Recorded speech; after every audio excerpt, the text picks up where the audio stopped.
YouTube's coming up. Have a wonderful presentation, everyone. YouTube, break a leg, as they say.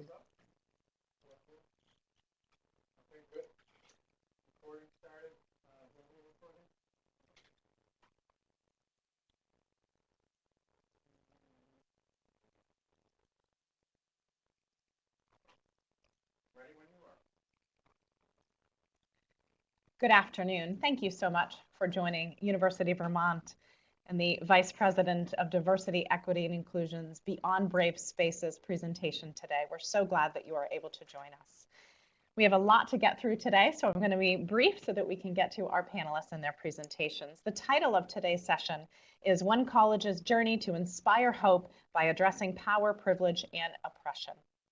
And we are in partnership today with the Diversity, Equity, and Inclusion Office, University of Vermont's Continuing and Distance Education, and Rubenstein School of Environment and Natural Resources. Thank you to everyone who has been involved in the presentation today. A few logistics for you as you see on the screen. Thank you for joining us on YouTube. If you post questions in the chat box, we'll keep an eye on those today and get those over to our presenters.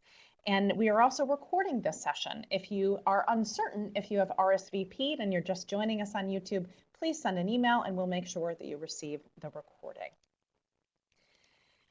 I do want to start with land acknowledgement. And one of the things that we find it very important is to recognize that UVM is located on the land which has long served as a site of meeting and exchange among Indigenous peoples for thousands of years, and is home of the Western Abenaki people.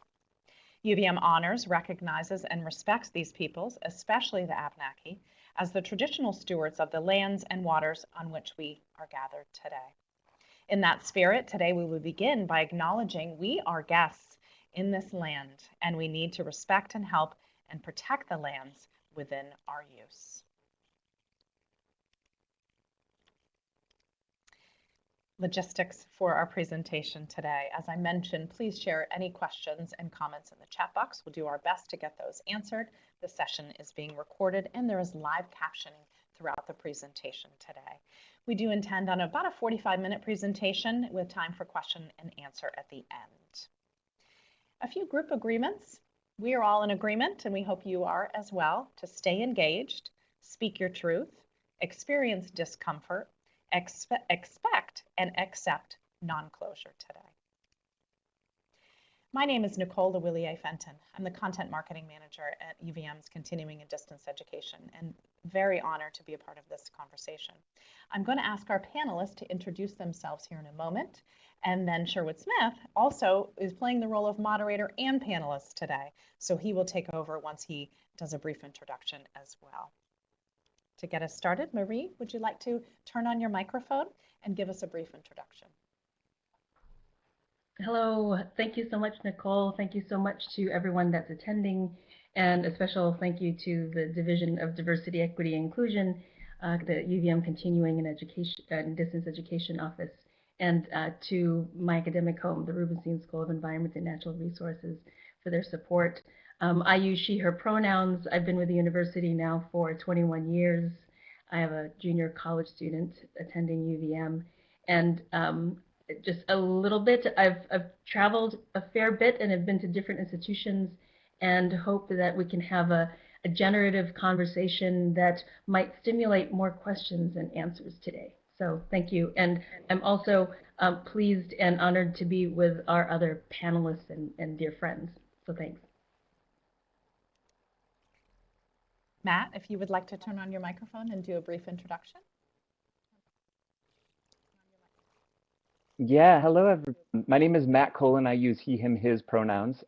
Really grateful to be here and want to echo the gratitudes that have already been extended here today.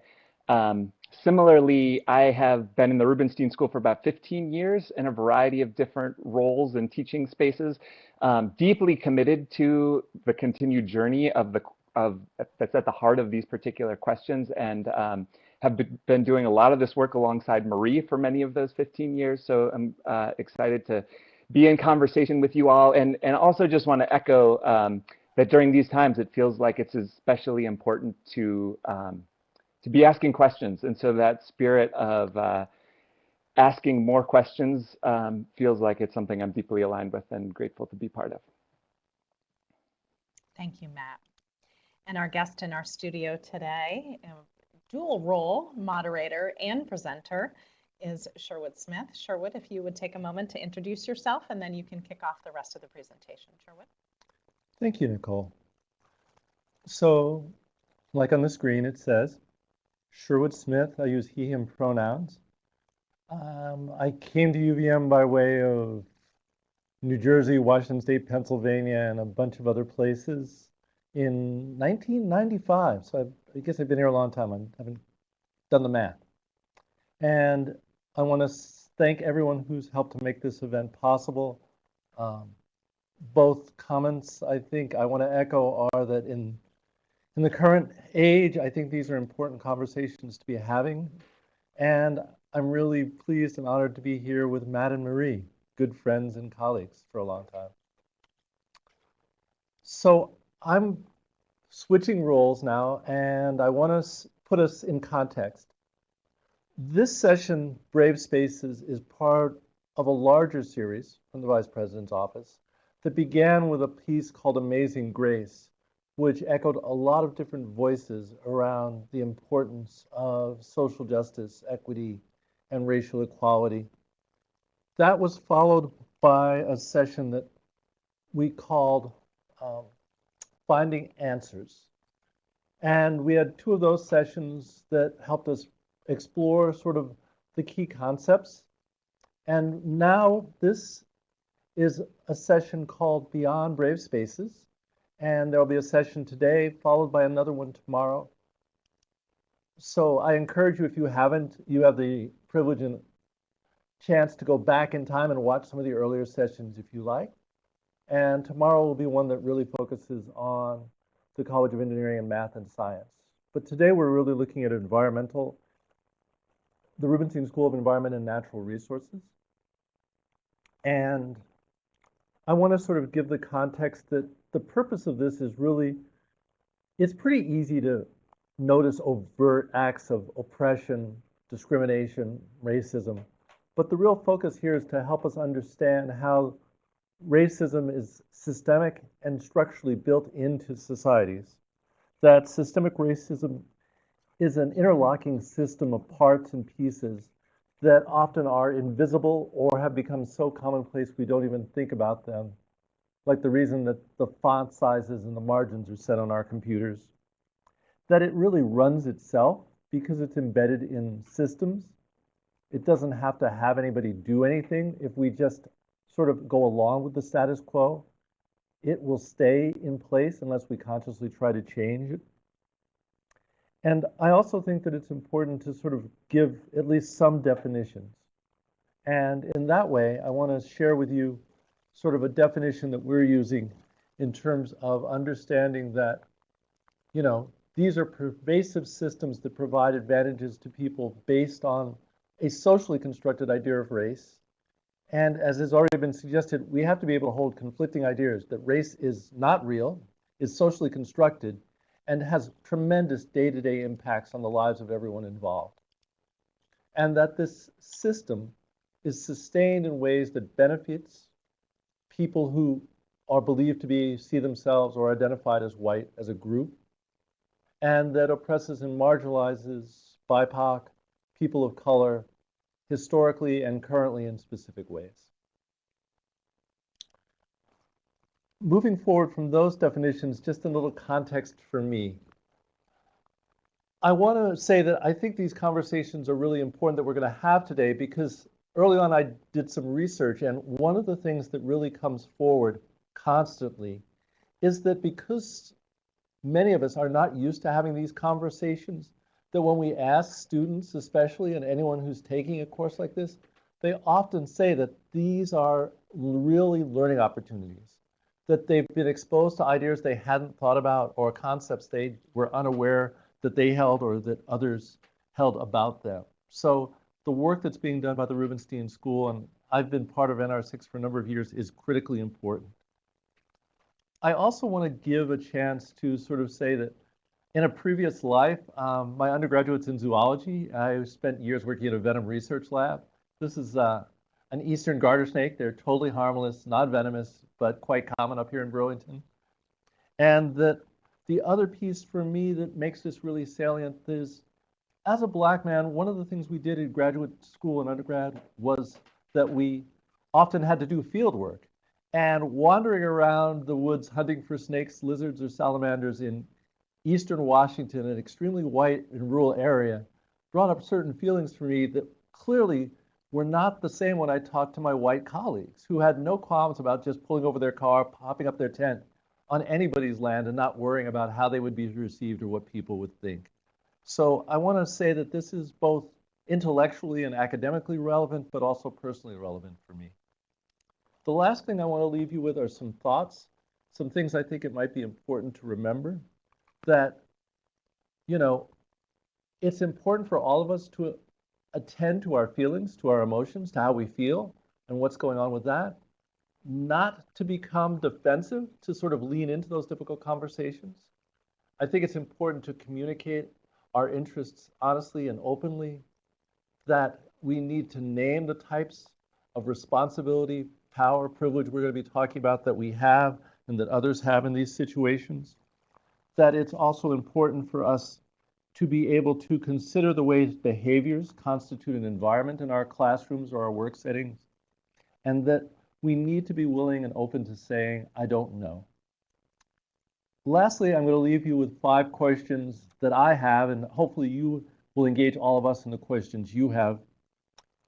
One is, as a teacher, as an instructor, what are my priorities in the classroom? And how have those been influenced by the society and the ways I've been raised and I've been educated in the world? How will I engage everyone? How will I make an environment that engages all students and is aware of the different experiences, identities, and questions that they bring to the room? What do I need to have a positive climate in that classroom in terms of material, space, curriculum? What pieces or what level of understanding and engagement will be possible given the experiences that I bring and that the other people in the room bring? And last, and we're going to be talking about this, I think, how does power and privilege show up in those spaces? In the content, in the behaviors, in the questions that are and aren't asked. I'll leave you with those questions, and I'm going to pass it on to my friend and colleague, Marie. Thanks, Sherwood.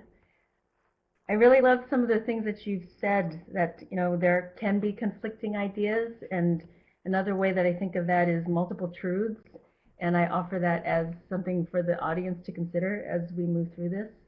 And I also like, you know, the questions and the other thing, reminders that you posed, Sherwood, as, you know, agreements as we engage in this, not just in the hour or so that we have here, but as we walk away from these conversations. There are many ways of being as we think about everything that has happened, is happening, and will likely continue to happen into the foreseeable future. So holding all of those in tension and in generative tension, I think, is really important. And as I was thinking about this conversation today, there's a book that's on my table right now by Alice Walker, Hard Times Require Furious Dancing. And I want to name Breonna Taylor, and I want to name George Floyd, and I want to name all of the folks that have been harmed in the systemic systems that we're a part of. So I won't read this poem. It has a particular meaning for me, and I figure it has a particular meaning for you, or may have a particular meaning for you as well. But the reason why I came across this is that this book showed up in an Airbnb that I was at with my partner, who's pictured here, in Ottawa, Quebec, or maybe it's Ontario.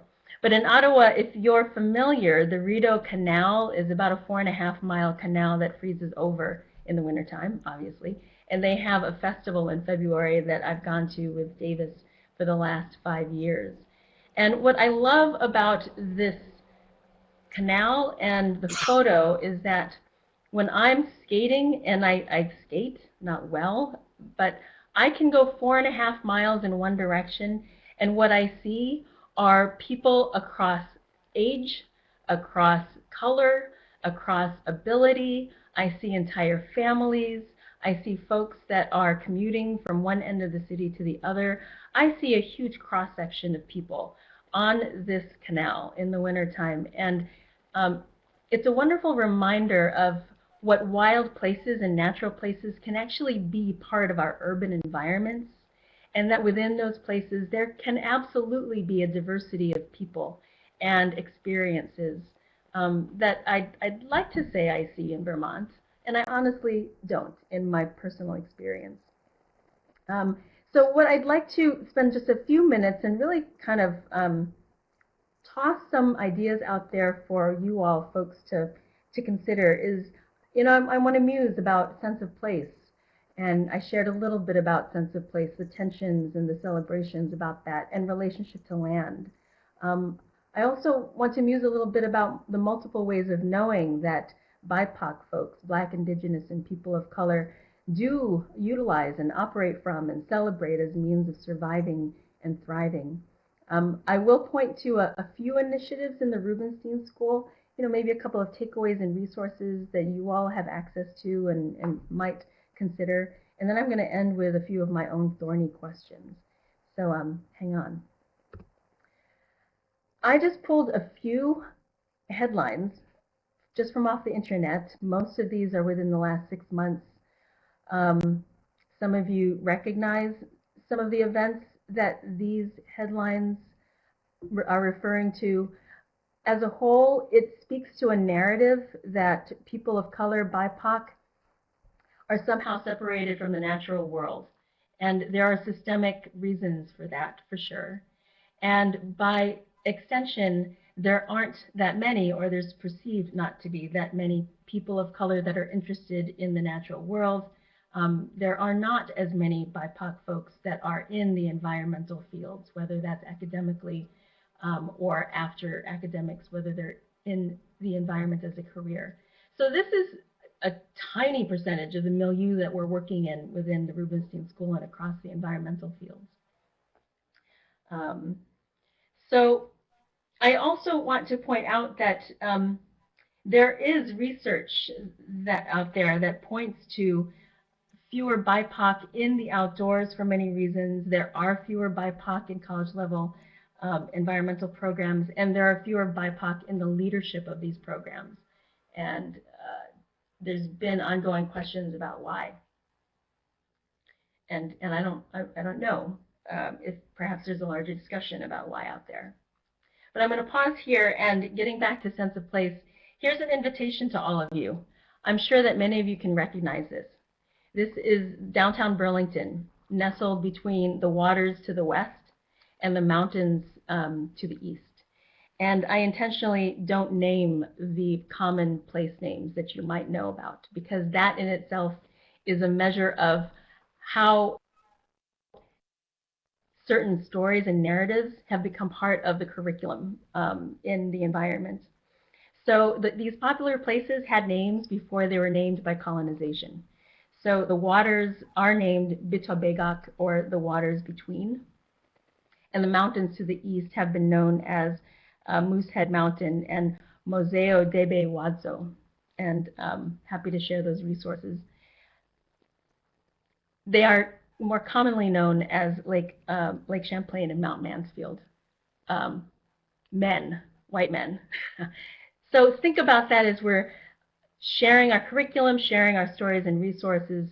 Who are the stories coming from, and who do they lift up, and who do they disappear? Questions about sense of place. I think, Dewey, actually, the young man that's buried on campus, place to Dewey was a dynamic interaction of people in their world. And to the geographer Yu-Fu Tuan, place, the sense of place, is the incarnation of the experiences and aspirations of a people imbued with history and meaning. Sense of place is tied up with our experience. And then finally, Delaney says, power to reinforce ways that build respectful relationship or maintain structures of domination, subordination, and inequality also lend themselves to sense of place. So while sense of place might commonly be, hey, this is a beautiful place and I love it, sense of place also serves as sites of domination, subordination, and inequality. And those are the questions that I often think about. Another thought experiment that I'd love for all of you to consider.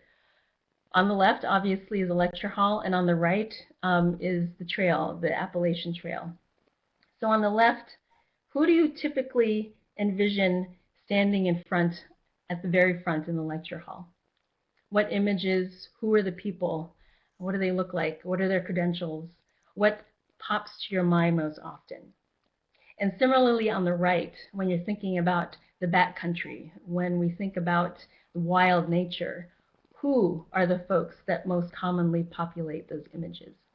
And interestingly enough, when I went looking for more images of the Appalachian Trail, no folks of color. When I looked at the Pacific Crest Trail, no folks of color.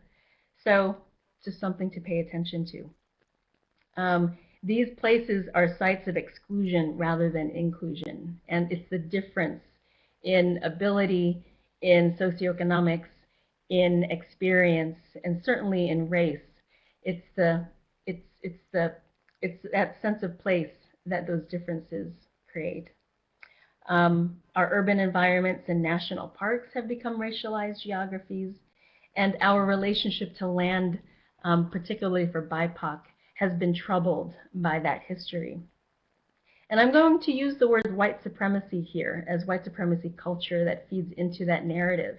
And I define white supremacy as not the KKK. I define it as censoring white experience, white preferences, white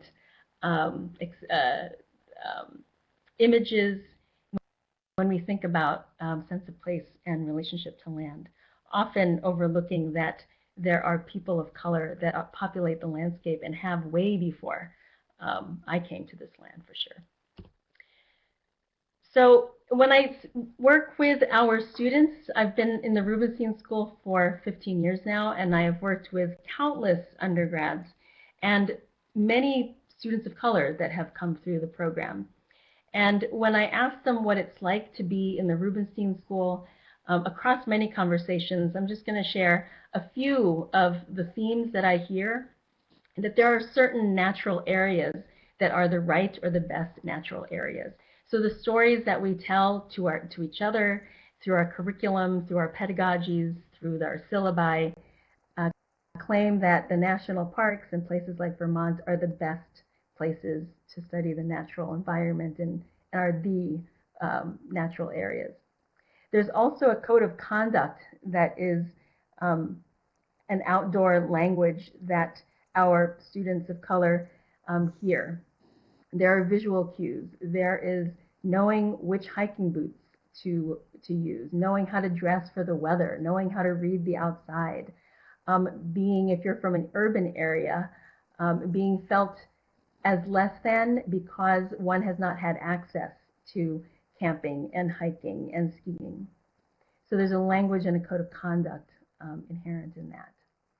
And then there are our learning and working spaces that, as I referenced before, are sites of tension and exclusion for our students. So not only are they seeing culturally that there's a particular nature and engagement that's popular and accepted, they're hearing it in the classrooms and they're experiencing it in the workplace. And yet, and I referenced this article that was written by Latria Graham, there are people of color in the natural environment and certainly in our classes, and they are incredible. And I want to pivot now to a strengths-based perspective. I want us to see that there are folks and experiences that live beside the narrative of white environmentalism. So I use the metaphor of fortress of white environmentalism. I also use the metaphors of rivers and gardens, and I want to shout out to Robin Kimmerer, whose framework I borrow, Fortress, Rivers, and Gardens. And I'm not going to go into too much detail about this, but as I've spoken with students of color that have come through the Rubenstein School, they have survived and thrived because of their ways of making themselves, of defining themselves and learning the skills that they need, of connecting with people, strength to strength, that lift them up that advocate, that validate their experiences, and also their strengths include showing up. They come to class, they come to labs, they talk with their professors, and they engage. So they're here and they're doing the work. This is an image of the people of the global majority in the outdoors, nature, and environment. PGM1 is an incredible group of folks across the nation, people of color connected to the environment, who have regular phone calls so that we can talk to each other and celebrate each other's connection to the environment. These are my alumni, our alumni in the Rubenstein School, incredible leaders in the environment who are out there, as I said, making themselves every day resilient in their behavior and in the way that they move through the world. And they show up not just in their work, but they show up for their families and for their colleagues and for their friends. So they enact these ways of knowing every day. And I just love this picture because this is Craftsbury Outdoor Center. And we often, well, at least a couple of years ago, my students had talked about storming white spaces. So this is when we literally stormed white space. And a number of the students never thought they'd go fat biking in the middle of winter. And here we are. And now we know that we can do these things. I'm going to pivot really quickly from the personal to the image. And pragmatically, we've done a lot of work in the Rubenstein School to address the curriculum. I've posted here in the slide some of our core classes. So every one of our undergrad students have to take NR 95, NR 6, and 207, where we build skills in critical reflection and dialogue, and then talk about issues of race and culture and natural resources as a means of building a foundation so that they can move through their years with this at least awareness. And graduate students also are required to take a course called Envisioning a Sustainable Future. And we also have created rubrics for different learning outcomes. And the next slide is really, really busy. But just wanted to say that this one rubric, Working Across Difference, reflects the collaboration and thinking of Matt Colin, for one, and other faculty and staff in our school.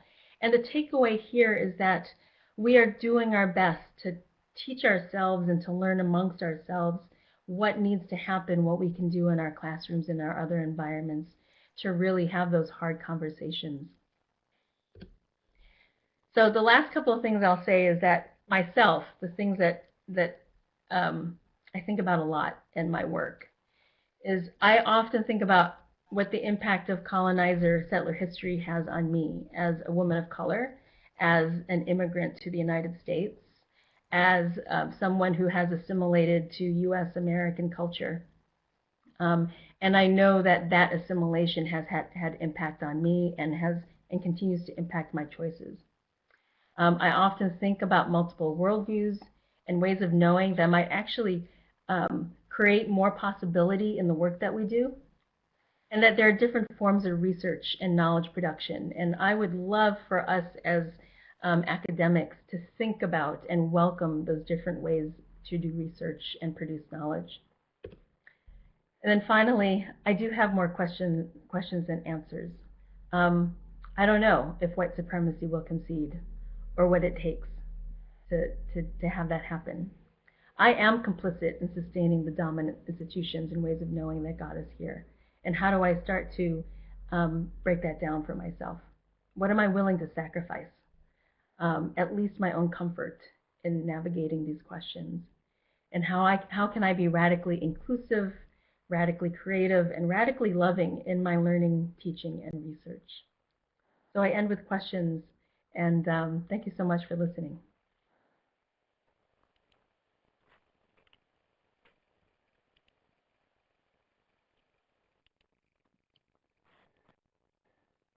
Thanks so much, Marie and Sherwood. I really appreciate all that you shared. And I'm going to actually try and pick up on some of the threads that both Sherwood and Marie talked about. But I wanted to also share a little bit of my own journey to this. Sherwood mentioned that this particular inquiry is both personal as well as professional, and that's deeply true for me as well. And so I put a couple of slides up here to just share a little bit more about some of my background to give you a sense of how I come to this conversation. I grew up actually really close to where this little stream, I used to think of it as a creek, on the far left image is in Madison, Wisconsin. A lot of my family and ancestors came from what is today Poland and Germany and Ireland. They were Jews and Catholics that came over in the early 1900s, mostly for a variety of reasons, and part of the settler colonial wave that joined other Polish and German and Irish settlers in the Midwest, who settled the original homelands of the Ho-Chunk people and the Odawa people and the Ojibwe people and the Potawatomi people. Some of my own ancestors left some of their religious and ethnic identities behind to become white and really buy into the story, the complicit story, and receive the benefits of this systemic social construction that Sherwood talked about, as well as that of colonization. So I come to this particular moment in time, to this question about why is this important and how do we do this work well, from a place of immense privilege and immense complexity. You know, on one hand, I come from a family that believed deeply in the power of love, of service, of mystery, of learning and relationship. Both of my grandmothers lived their lives from places of deep generosity and care, and I can't help but think of my grandma, whose kitchen table was always the place of gifting during this particular time of harvest. And part of my early experience was also about the complicitness in these very systems that were causing deep harm, the benefit of living into these very systems. And I think it's important to name that as I come to this work in the Rubenstein School. My earliest educational experiences were often about erasing the reality of systemic racism, systemic classism, patriarchy, colonization, and the harm that's caused by those systems of domination and oppression, and replacing those stories with stories of meritocracy. So I was often told that if I worked hard enough, I could get anything I wanted, without the acknowledgement that the cumulative privilege that came from being a tall, white, cis hetero man was really the fundamental and primary force. The larger system was what allowed me to succeed in the world as I was understanding at that time. And so unpacking and unlearning this conditioning and imprinting has been one of the greatest and biggest learning journeys of my life, and one that I am still deeply a part of. It's become a family learning journey. It's become something that is inseparable. It's deeply personal. My own humanity and liberation is absolutely tied up in the ability to dismantle these systems. So the why, you know, I think Marie and Sherwood answered some of the larger systemic questions about this issue, is more than an issue, this systemic dynamic in really beautiful ways. And, you know, as a cisgendered hetero white male, this is how I come to this. I'll say just a little bit more. As a kid, some of my most formative memories were actually hanging out in the creek that ran along the edge of one of my friends' houses. There was something really timeless about some of those early experiences. I remember the quiet, but also all of the voices, the bird voices, the insect buzzing, the long encounters with spiders and squirrels and bees, the sense of delight, and the sense of like dropping into a pace that was so different from my experience in school. It really was a kind of refuge. And it was only years later that I discovered that that creek that felt so wild was actually a stormwater runoff ditch. And that looked quite a lot like this one in the picture here.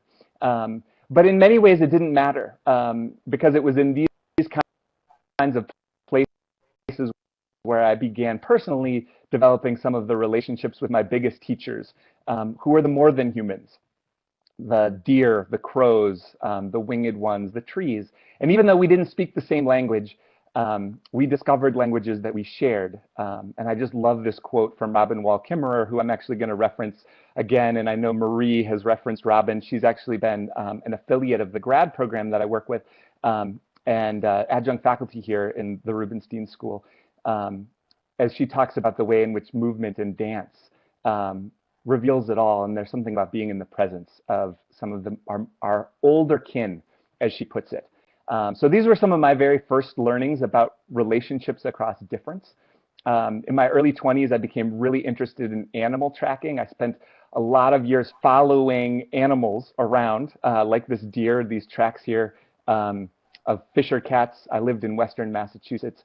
And what was revealed to me from this tracking practice were all kinds of things that were out of the realm of what was visible to me. And I began to really understand tracking as a practice for liberation and a practice for relationship making, for being, dropping into deeper levels of awareness. And that those same practices actually felt like they were critical in my own ability to be able to recognize how systemic and structural racism and privilege was operating in the world. I became pretty aware of the fact that we can't change what we're not aware of, and how important it is to begin to focus on a practice of trying to expand those levels of awareness.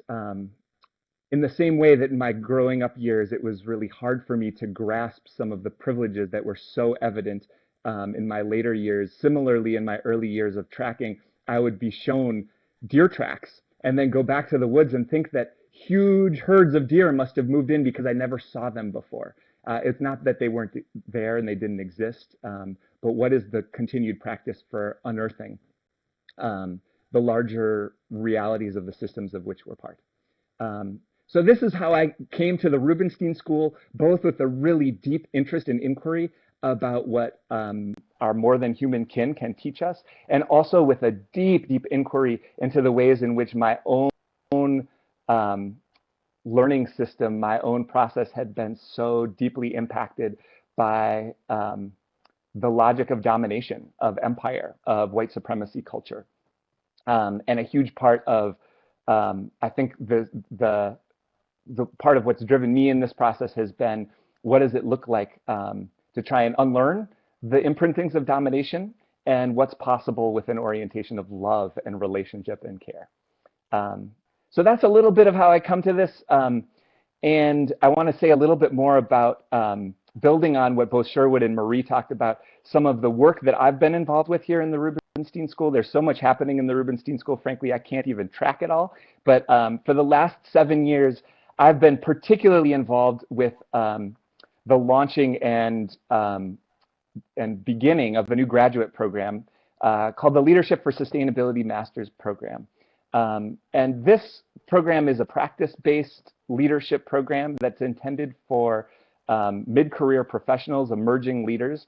And it is an opportunity to dive deeply into some of the very topics that, that we've all been talking about. Under the guidance of a variety of different faculty, some of them may be on this call, John Erickson, Taylor Ricketts, Mary Watson was involved in these early conversations, Dean Wong, who has retired. We decided, what would it look like to try and launch a graduate program that fundamentally and primarily addressed some of these goals that we're discussing. And we landed on 3. One is leadership inspired by the wisdom of nature, which is to say that we have a lot to learn from our more than human kin. Actually, the word leader comes from a botanical word that is the lead of a plant that might grow and grow and grow. So even though leadership in so much of the academy is dominated by great man theory and deep patterns of patriarchy and white supremacy, there's actually a tradition in ecology, in the wisdom of plants, that teaches us otherwise, that there's a different possibility for what it might look like to learn to lead, that is deeply rooted in interdependence and differentiation and self-organization rather than domination and oppression. So that's one of the core goals. The flip side of the coin of that goal is that we're fundamentally committed to challenging and dismantling structures of domination and oppression. Not just events, as Sherwood was saying, but structures and systems. And then the third goal is that we're committed to being a practice-based program. We're recognizing that the world is changing deeply and dramatically, and that in order to be in service to the next generation of leaders, we need to be committed to adapt and change ourselves. We need an orientation of deep learning that is continuously committed to expanding our awareness, to tracking, and to holding up the voices and wisdom of the more than human world and the incredible frontline leaders who are really the heart and soul of this program. And I just want to say that from my perspective and many of the affiliates who I'm going to talk about in a second here, this was a particularly radical act of leadership that came from the dean's office and the faculty, which was to say that, of course, this is going to be a new graduate program that's going to be accountable to the rigor of an academic system, to the faculty of this Rubenstein School, but also we are deeply committed to centering the voices, practices, and experiences and leadership theory and practice of some of these very folks who are on the screen.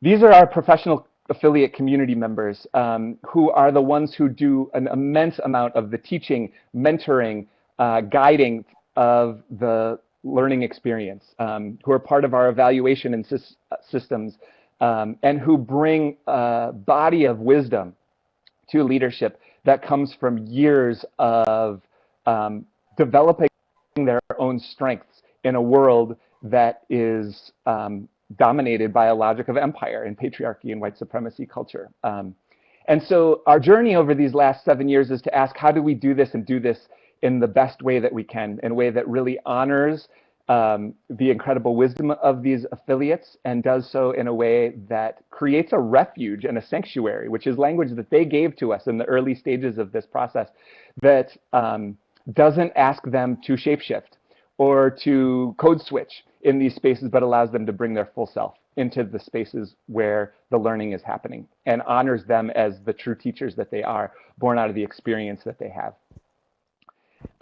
So these are some of them, and I just want to say some of their names because they are truly the heart and soul of this program. Kaylin Sullivan Tutrees, who's up in the front left corner, Sharon Bridgeforce, Alexander Valladares, Mohammed Chakaki, Rebecca Stanfield McCown, Scott Nine, Syra Pinto, who's been especially at the heart of guiding this process, Syra and Tutrees from the very beginning, Victor Wooten, Akaya Winwood, Heather Lane Talley, Randy Bird, Rajasvini Bansali, Pia Infante, Brett Yamamoto, and Omi Jones.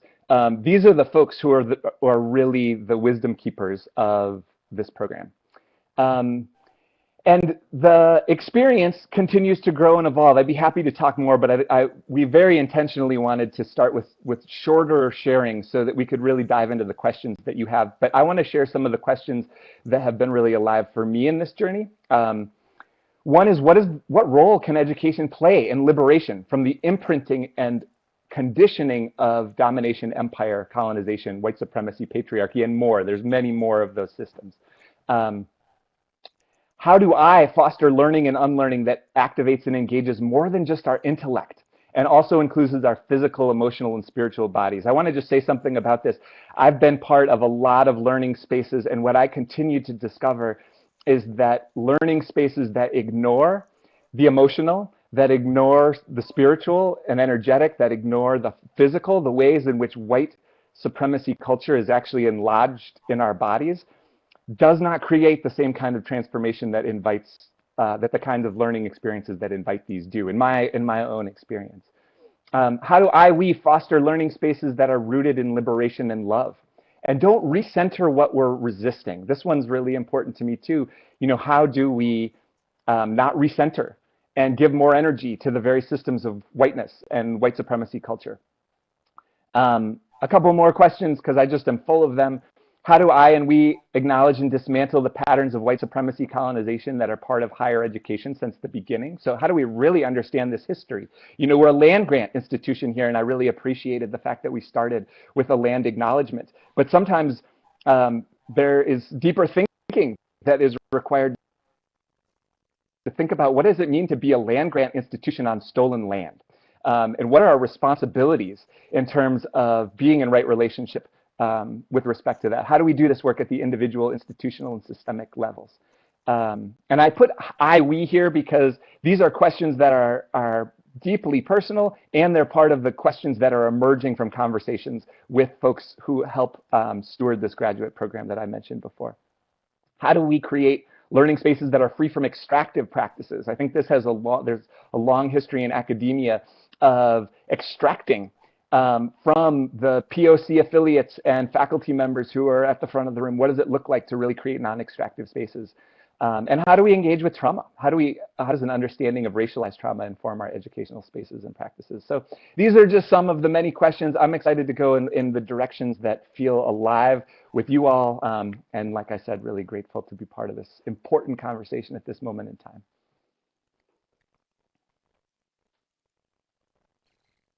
So happy to have the information from both Marie and Matt. Thank you so much. I'm going to toss back over to Sherwood. We do have a question from an audience, and I know Sherwood has his own questions as well.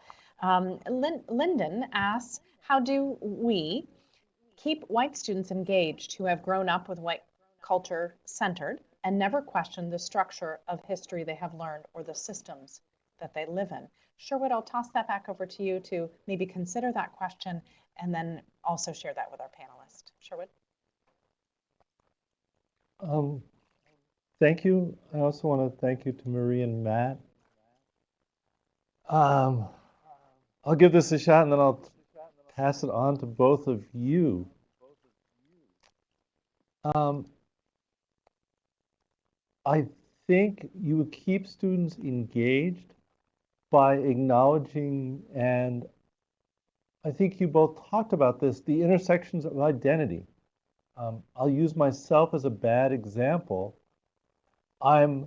Yes, as an African-American man, I'm subject to a variety of discrimination and prejudice in this society. But as a cisgendered, able-bodied male, I occupy positions of privilege as well. And I think we keep students engaged by really, and this is a harsh word, but forcing them to engage the contradictions and multiplicity of identities that are at work in society. And so that it doesn't ignore dominance, power, privilege, white supremacy, but it also recognizes homophobia, heterosexism, ableism, classism as well, and that those interplay together in all of our lives. Marie, Matt?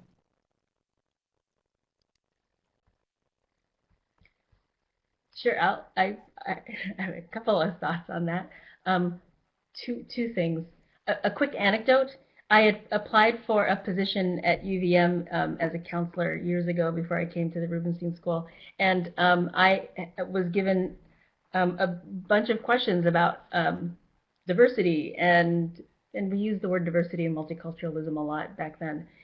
And after the interview, one of my future colleagues, because I was eventually hired, had said that there was concern amongst the folks that had heard me that I would bias my advising in favor of students of color rather than mainstream students. And one, I guess I don't blame anybody for thinking that way. And as a professional and somebody that cares about all of our students, I center all of my students. Whoever shows up in my classroom, whoever shows up in my office, is the most important person to me in that moment. So that's one truth. The other truth is that I appreciate the question, and I would rephrase the question as, how do we keep students of color engaged who have grown up with white culture centered and have always had to question the structure of the history they learned or the systems they live in? I do watch social media, and maybe the social media is biased toward what I'm interested in, but I'm seeing more and more people who are 10, 20, 30 years younger than me, yeah, I'm that old, asking the questions that we should have been asking for years and decades now. So I'm not so worried about keeping the white students engaged. I want to center the voices and the stories and the experiences who have for eons been dismissed, erased, wholesale changed, and perverted. Those are the stories that we need to center, and then the majority will come along, is the way that I see my classroom. And I'll be honest, the students that I talk with right now, they are not ignoring what's happening in the world, and they are asking themselves, how can I be a force for good and service? So those are my thoughts. Thank you for asking the question. I'll jump in too and say just that I really appreciate the responses that both you, Sherwood, and Marie shared on this. And I will say that a couple things. One is I've been thinking a lot about what my role is as a white faculty member related to being in the front of the room sometimes in spaces where we're talking about race and culture and power and privilege. And I think one of the things that is true for my own experience is that my only role is not teaching. My role in the classroom is also about side conversations. It's also about coaching. It's about organizing. It's about taking responsibility, organizing support, and much more. And I'm interested in the ways in which I guess I would say that some of those practices can be part of this conversation. I think there's a couple other things that are alive for me. One is about one of the things that I think leads to disinterest for white students in particular is shame and self-loathing. And so I think there's something about what it means to, as a white instructor, not always in front of the room because that always recenters the whiteness conversation, but be willing to share the reality of the experience and speak the truth about what it means to actually try and orient to this from a place of self-love rather than self-loathing. To recognize that this is a deeply uncomfortable journey, but it's also one that can actually be wildly liberating and can enhance the quality of my life and relationships if I'm committed to it.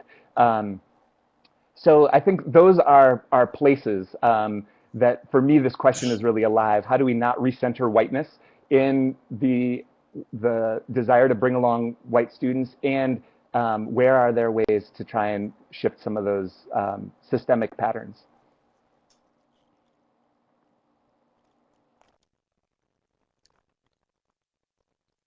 So I'm going to pose a question from listening to you both.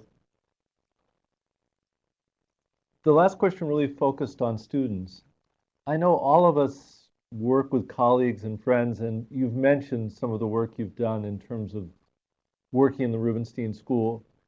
Can you talk a little bit about how you've managed to engage our peers in this work? Because I'll be honest, in my graduate work, there was one diversity course which I only took because it was an elective. There was no requirement in getting a doctorate that I take any diversity courses in education, right? So how have you managed to engage all the other members of the school in this effort? Because I know that it's not just a course for Rubenstein.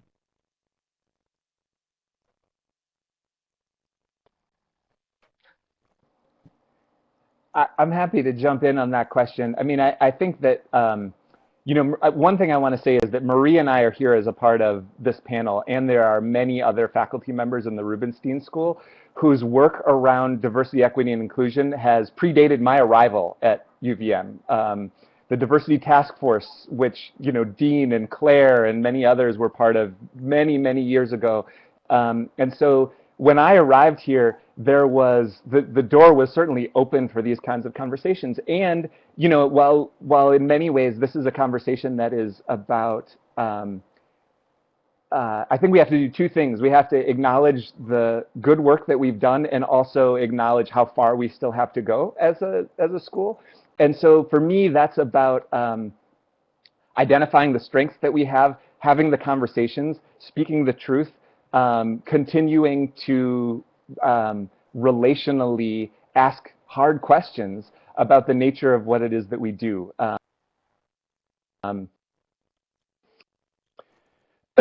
So for me, it's that is also about recognizing, and I will say one more piece that, you know, one of the real challenges I think has been, we have core courses that have been developed and in place for many years.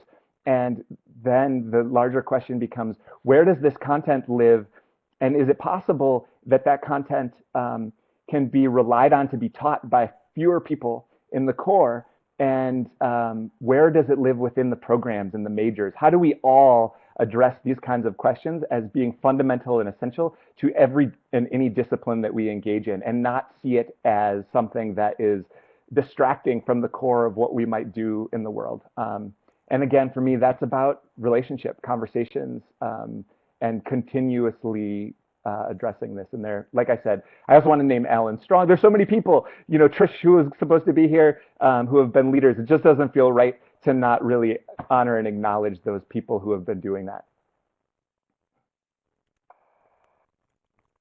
Thank you, Matt. Marie? I'll just add more words. Yes, all of those names. And within the school, I have been so fortunate to be surrounded by colleagues and faculty and staff that are asking the same questions, and there are communities within the school where we do sit around and ask and explore and teach ourselves and each other on the content and the history, and then lab test some things out on each other. So I think having those spaces, creating those opportunities for faculty, staff, and students to talk about it together is really important. And I want to also mention Don DeHaze as the dean that when I came in, who had helped to start NR6. And Nancy Matthews has been incredible in terms of opening up the spaces for these conversations to happen. And I will also say that because we have been, faculty and staff have been asking these hard questions in front of our students have felt that they could ask the same questions back at us and with us. And so their leadership has pushed on our leadership. And I could tell you stories about how the Black Lives Matter movement, when it came into the building 2 years ago, and how we sat down with our students to talk about how we were going to move forward. And they had things to say about the curriculum and things to say about teaching, and just creating the forum where we can not build trust, but build relationships so we can kind of stumble through together is really important. Thank you. Thank you. Nicole? Thank you, everybody. We do have a few more questions coming from our viewers on YouTube, and we do have plenty of time for questions, so please do continue to share your thoughts with us today. We have a question from Catherine. She asks, I am curious if you have thoughts on ways to acknowledge our shared and rich Indigenous history without erasing, bypassing current and past harm of American Indigenous peoples. Sherwood, I'll toss that back over to you to take that, or toss it to your panelists. Matt or Marie? Or do you want me to start? I'm happy to say just a few things, and then you all can take it from there. I mean, for me, I really appreciate the importance of land acknowledgement, and what feels important for me to say is that that's actually just the start.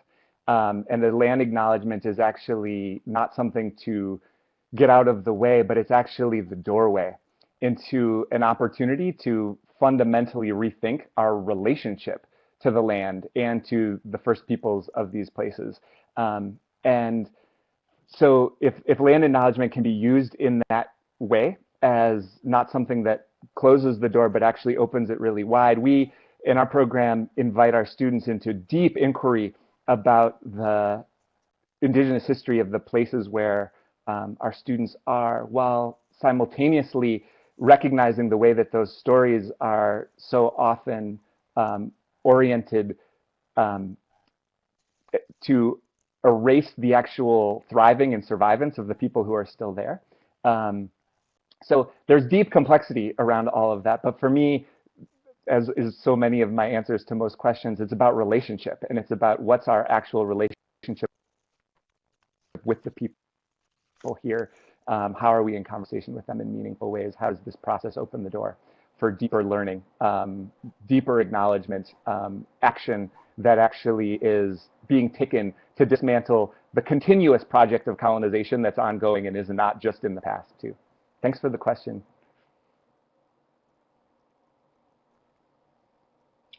And I'll just add a couple of thoughts. I always have to check myself when I think about the word and the meaning of indigenous, because there are so many indigenous communities and people, and I check myself on not generalizing or essentializing what those histories and those teachings and what their offerings are.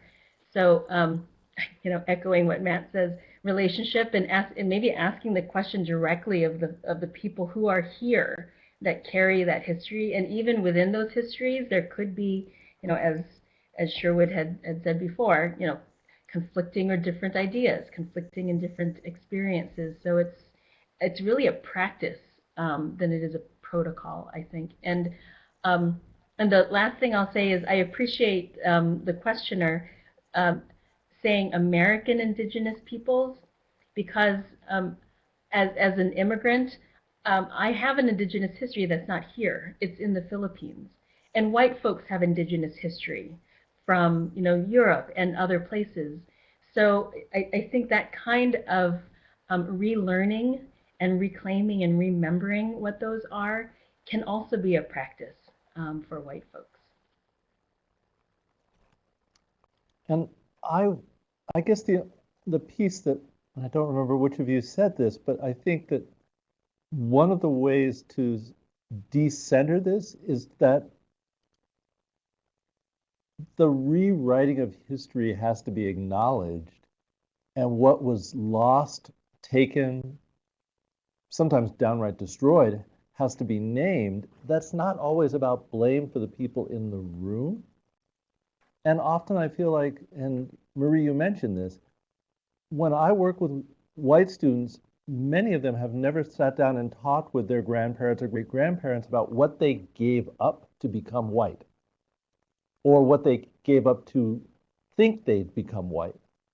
And so, the histories of immigration and what happened to people when they came to Ellis Island can give people a way to connect with our indigenous people about their trauma as well, without this constant need for sort of superior inferiority, but rather a joint understanding of what does it mean to be colonized by a particular idea and a particular worldview. Nicole? Thank you, Sherwood, and thank you, Marie, for your insights today. And again, thank you, everyone, for the questions. We do have time for more, and we're going to come back to Sherwood because I know he has more questions and more thoughts to share in addition to the audience. But I just wanted to also pose an opportunity for you to share what you've learned today. We do have a digital badge for your participation and your learning opportunity today. You can see a little bit of the information on the screen here. And really, what can you do with that? You can add it to your social media profiles. I know Marie was commenting about monitoring and watching social, and some opportunities that people have to share what they've learned and their thoughts on the topics today. So this is a great way to show that this is important. You've spent the time to learn about this information with this digital badge. There's a little bit more information on the screen. We can also put up those links into the chat box, and we will include the link out to how you can claim that digital badge to add to your social profiles or your LinkedIn or your digital resume, also in the follow-up when we do send the recording as well.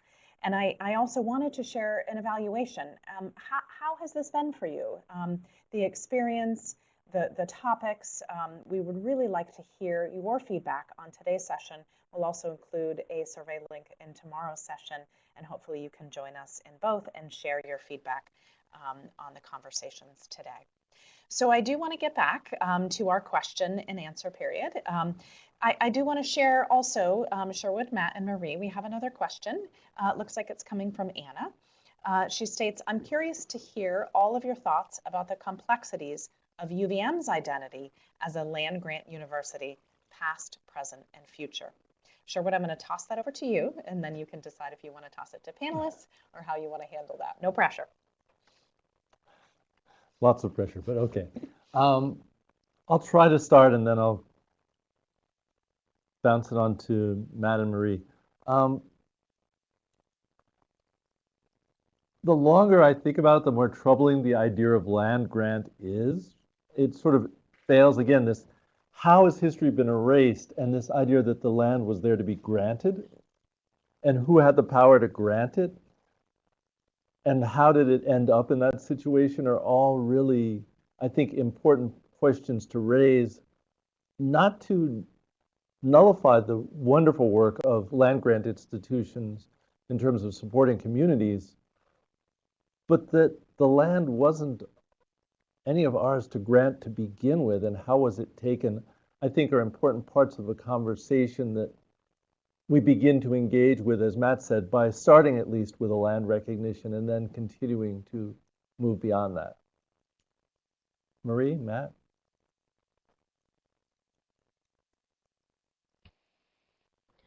I have to reach really far back in my graduate studies to the history of land grant and the Moral Act and all of that. I think there are two questions that come alive when we think about land grant, and you mentioned a few of them, Sherwood. Land grant institutions were their purpose was to educate the communities that were growing up around the surrounding area, and those communities are mostly settlers, or predominantly or primarily settler communities. And also, I think there were extension expectations for land grants, and extension was meant to build agriculture. And who did agriculture serve mostly? Settler communities. So that's while I love institutions and I love the history of higher education, and that's why it's been my career. I find it really troubling, the history that we stand upon, and how other histories and other communities have been obliterated as a result.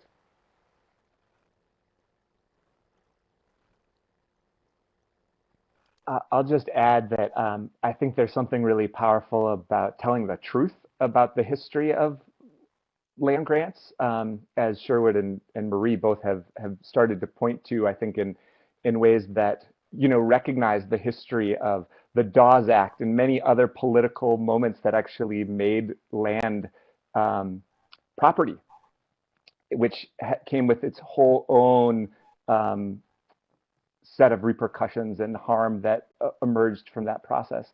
And so there's something about what happens when we be as honest and truth-telling as we can be about this history, and we acknowledge it in deep reality. And then for me, there's also another question that is about our intention. How do we, at this particular moment in time, use the positional power and leverage of extension and this institution that participated and was deeply complicit in actions of stolen land, of erasure, of eugenics, of much more. And what does it look like to think about reparations? Does it look like to think about healing? What does it look like to think about utilizing that power to actually be a decolonizing force in the moving forward from within the institution, which are big questions that I don't have the answers to, but something that I feel like can actually only also be done in relationship with those who have been most impacted, but are conversations that feel really important in these moments. We can come back to another question. Thank you both for answering those questions as well. We have a question from Kelly. I would love to hear the panelists talk about the possibilities that creative practices may have an opening in the learning and unlearning that you're inviting. It goes on to say, art, creativity have a particular role in addressing trauma and other forms of bodily harm. Sherwood, I'm going to toss that back over to you. Marie or Matt, would you like to start that?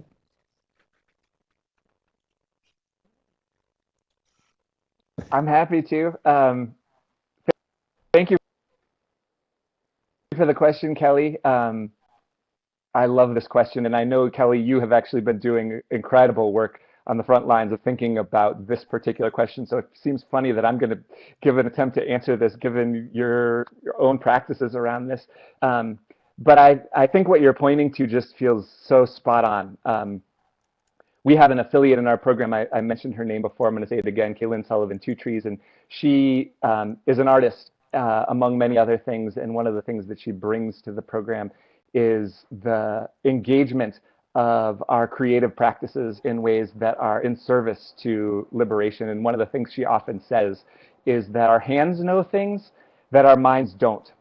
And that sometimes by working with our hands, by doing things with our bodies, we actually can access places where trauma and harm actually have been stuck, and can engage that in ways that create the possibility for unlearning, liberation, and much more. And of course, this has to be done with deep care. Trauma-informed approaches are have the potential to actually re-traumatize if there isn't actually the space for that trauma to be attended to in good ways, even if the intentions are really thoughtful. So there's a way for me in which you're connecting trauma and creativity and liberation and unlearning in ways in your own practice that I think are really deep, and in ways that for me also invite our students into an inquiry that accesses more than just their mental body, but also what their emotions know, what their hands and bodies know, what the trauma that is locked within our bodies. I'll pass it to you, Marie and Sherwood, for more thoughts on that. Yeah, I love this question too, Kelly. You know I love this question. And I think there are three things. I love what, Matt, you were saying about the somatics, the felt experience of what lives in the rest of our body from maybe our head down. And what I always remind myself, and I remind my students, is that emotion is data, if we want to use it in that language. You know, that when I'm speaking, like right now, my heart is beating, and you know, and maybe my hands start going, and those kinds of reactions are my body telling me something. And maybe part of our attention is the rest of our body in terms of what we're feeling and learning and moving through or unlearning. And then, you know, two other quick stories. I facilitated an amazing graduate course this summer. I am so humbled by the students that I was honored to spend some time with over the summer. Graduate students who we opened a space to explore questions that might be expressed in photography and music and drawing and painting and song and videos. And it was amazing to see how that opened up possibilities and memories and relationship. So I think it really it helped, in my observation, our students go deeper into their own stories and thinking. And then the final thing I'll share is that I teach a class on Thursday afternoons to first-year students, and I open with music as they come into class online. There's music playing, and I found NPR Tiny Desk, and found a recording by John Batiste and his band. And the first few songs, the first song is called Cry, and it was recorded last fall and had been reissued in this time, in time of pandemic. And just listening to the words and listening to the music, I think releases and invites people to engage in the space in a different way, along with sharing that poem by Alice Walker at the beginning, where poetry doesn't point to any particular theory, it points to experience. So those are the creative ways that we can get to the intelligence that lives in addition to our thinking minds. When I first came here, I had the pleasure and the honor to teach with a friend named David Scheiman. And he introduced me to something we used to do in our classes together called an NTEA, a non-traditional expressive act. And basically, we required our students to engage the content of our multicultural education course with all of us in a way that was not lecture, was not a paper. It could be anything. And it was so educational for me as students, as Marie said, brought in music, dance. I have a painting in my office that one of the students did that I think is a wonderful representation of readings, far better than anything I could ever get in printed word.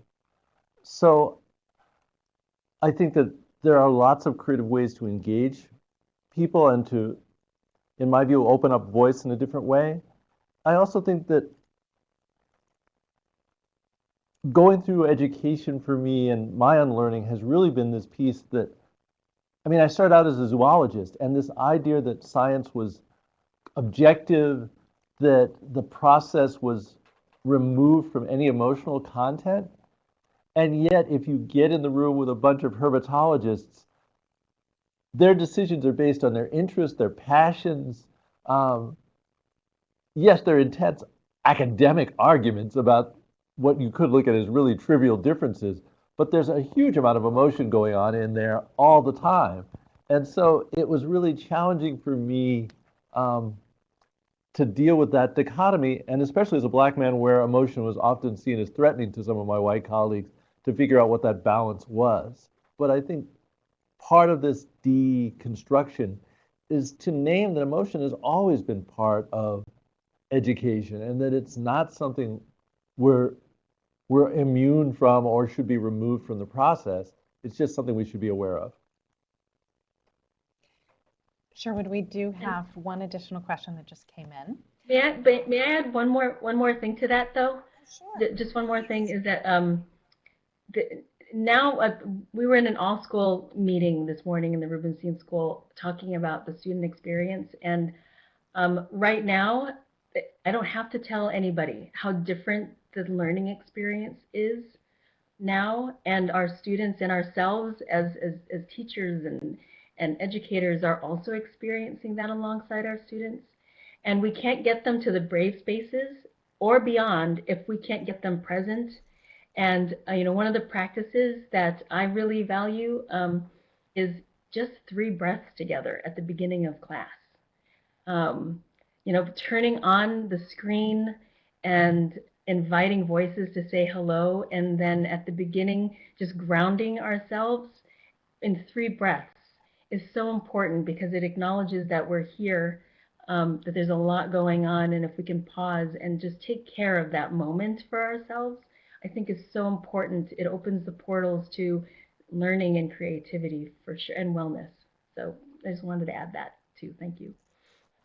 Thank you. Thank you. Yeah, thank you very much for adding that as well. We do have another question from Catherine.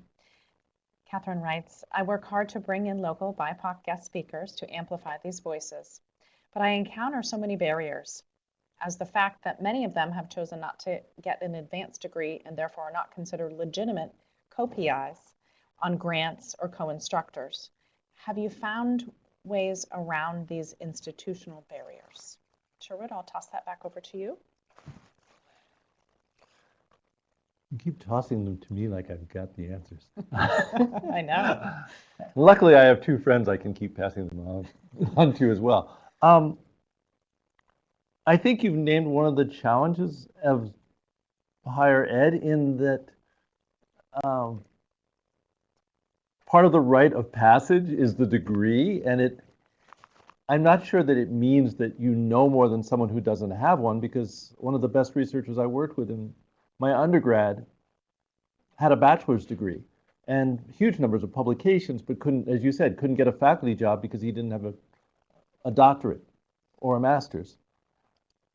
I think part of the work, and I hear a little bit about the places that are doing this, is to create ways that other forms of learning can be validated in higher ed.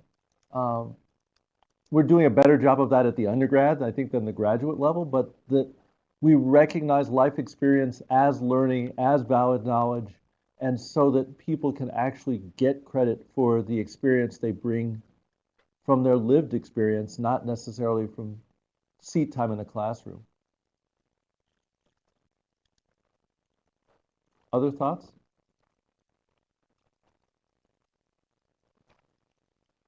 Well, I will say